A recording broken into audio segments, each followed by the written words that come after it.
Les think tanks africains doivent engager de nombreuses réformes.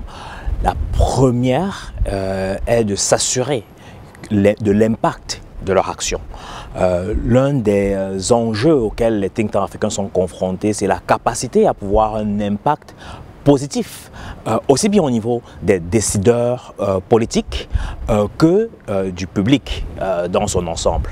Donc, en s'assurant d'avoir une réforme qui structure leur fonctionnement, à s'engager avec les leaders et les décideurs de politique, il sera probable qu'ils pourraient proposer des solutions innovantes pour contribuer à la transformation structurelle des économies et donc à la prospérité du continent. Pour ce faire, il est important que les think tanks aient des ressources, notamment financières, parce que cela leur permettrait d'avoir une autonomie et une indépendance pour effectuer des travaux qui ne seraient pas influencés par des considérations autres que de fournir les meilleures options possibles pour le futur du continent.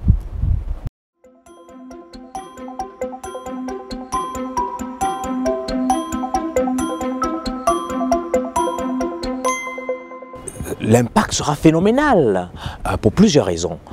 Premièrement, les options politiques qui seraient développées basées sur des recherches solides permettraient d'avoir des politiques publiques qui contribueraient au bien-être des populations. Donc ça, c'est un impact très concret qui contribuerait à la transformation des économies, qui contribuerait à l'amélioration de la relation entre l'État et les citoyens, entre autres. Donc je pense qu'il est important pour les think tanks de jouer leur rôle. Ce sont des pouvoirs au niveau de la capacité à innover, mais aussi à aider les décideurs à réduire l'écart entre les intentions de politique et la mise en œuvre avec succès de ces dernières.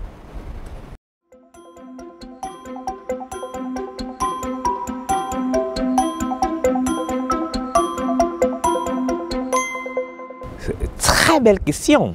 Il y a plusieurs critères qui sont cruciaux pour le succès des think tanks. La qualité des travaux. Il est extrêmement important d'avoir des produits qui soient reconnus comme étant de qualité indiscutable. Et pour cela, il faudrait que ce soit basé sur des faits concrets. Ensuite, il y a aussi l'indépendance et l'autonomie. Donc les think tanks devraient éviter d'être les agents représentant des intérêts spéciaux, que ce soit du public ou du privé. Ils doivent plutôt représenter l'intérêt public et défendre l'intérêt général. Il y a ensuite la question de la capacité et de la qualité. Je parle de capacité dans le sens du personnel recruté, notamment les chercheurs, mais aussi les administrateurs, les experts en communication. Donc il est extrêmement important d'avoir un renforcement des capacités au niveau des think tanks. Et le problème que plusieurs think tanks africains ont est le fait que une fois qu'ils recrutent des personnes parfois juniors, lorsqu'elles deviennent expérimentées, elles quittent les think tanks pour travailler pour des organisations qui proposent plus de ressources. Donc avoir aussi une meilleure politique de rémunération permettrait de retenir les meilleurs think tanks. Et le dernier facteur, c'est la stratégie, d'être stratégique, de planifier de manière stratégique le développement du think tank, de penser sur le court, moyen, mais aussi long terme pour s'assurer d'aligner les objectifs avec les moyens et de se donner donc les moyens d'accomplir la mission avec la plus grande efficacité.